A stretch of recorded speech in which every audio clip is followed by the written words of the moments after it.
دوستوں آج میں آپ سے بات کروں گا ملک لیبیا کے بارے میں۔ جانیں گے اس ملک کی تاریخ اور دلچسپ حقائق کے بارے میں۔ لیبیا کے شمال میں روم، مشرق میں مصر، جنوب مشرق میں سوڈان، جنوب میں چاڈ اور مغرب میں الجزائر اور شمال مغرب میں تیونس واقع ہے۔ آج میں آپ کو لیبیا کے بارے میں چند امیزنگ فیکٹس ہے، کچھ دلچسپ باتیں اور حیران کن حقائق بتاؤں گا۔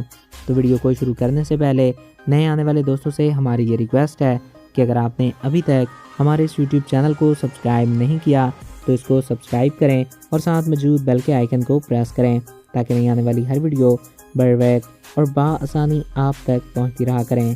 تو چلیے دوستوں ویڈیو کا باقاعدہ آغاز کرتے ہیں۔ لیبیا دنیا کے سب سے خوبصورت ممالک میں سے ایک ہے۔ اس ملک کا کل رقبہ 17,59,041 مربع اسکوائر کلومیٹر ہے۔ رقبے کے لحاظ سے یہ دنیا کا 17ویں نمبر پر آنے والا بڑا ملک ہے اور آبادی تقریباً 64,70,000 کے لگ بھگ ہے۔ آبادی کے لحاظ سے یہ دنیا کا 108ویں نمبر پر آنے والا چھوٹا ملک ہے۔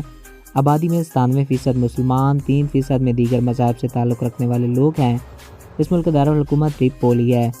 یہ ملک 25 صوبوں میں تقسیم ہے۔ بیشتر علاقہ ریگستان پر مشتمل ہے۔ صرف 17,000 مربع میل حصہ جو ساحل سمندر کے قریب واقع ہے قابل کاشت ہے۔ یہ ملک دنیا کے سب سے زیادہ تیل پیدا کرنے والے ممالک میں سے ایک ہے۔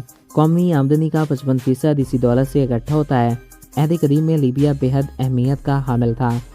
16ویں صدی عیسوی میں اس پر ترکوں کا تسلط قائم ہوا۔ 1711 عیسوی میں اس پر جانصاری خاندان کا قبضہ ہو گیا جو یہاں الجزائر سے آ کر آباد ہوئے تھے۔ 1835 عیسوی میں اس پر پھر ترکی کا غلبہ ہو گیا اور 1911 میں اطالیوں نے لیبیا فتح کیا۔ دسمبر 1991 میں اس ملک کو آزادی ملی اور ادریس اول بادشاہ بنے۔ 1959 میں یہاں پر تیل کے وسیع ذخائر دریافت ہوئے۔ 1969 میں فوج نے بادشاہ کا تخت الٹ دیا۔ 1970 میں معمر قذافی وزیر اعظم بنے اور یوں لیبیا کے حالات میں کروٹ بدلی۔ نومبر 1976 میں ملک کا نام عرب جمہوریہ لیبیا سے بدل کر عرب عوامی جمہوریہ لیبیا رکھ دیا گیا۔ معمر قذافی نے لیبیا کے بارے میں جو کام کیے اس نے اس کے لیبیا کا ہیرو بنا دیا۔ لیبیا میں سڑکوں کا نظام بہترین بنایا گیا، تعلیم، میڈیکل اور بجلی فری کر دی گئی۔ لیبیا دنیا کے سب سے خوبصورت، دلچسپ اور انوکھے ممالک میں سے ایک ہے جسے ہر سال لاکھوں کی تعداد میں لوگ دیکھنے آتے ہیں۔ یہ خوبصورت علاقہ بے حد ہی زیادہ خوبصورت ہے جو کہ صحراؤں سے ڈھکا پڑا ہے۔ تو دوستوں آئی ہوپ آپ کو یہ ویڈیو اچھا لگا ہوگا اور آپ کی معلومات میں اضافہ ہوا ہوگا۔ اگر آپ کو ہمارا یہ ویڈیو پسند آیا اور آپ کی معلومات میں اضافہ ہوا ہے تو ہمارے اس یوٹیوب چینل کو سبسکرائب کریں اور ساتھ موجود بیل کے آئیکن کو پریس کریں تاکہ نئی آنے والی ہر ویڈیو بر وقت اور بآسانی آپ تک پہنچتی رہا کریں۔ ایک نئے ویڈیو میں پھر ملیں گے۔ Thanks for watching.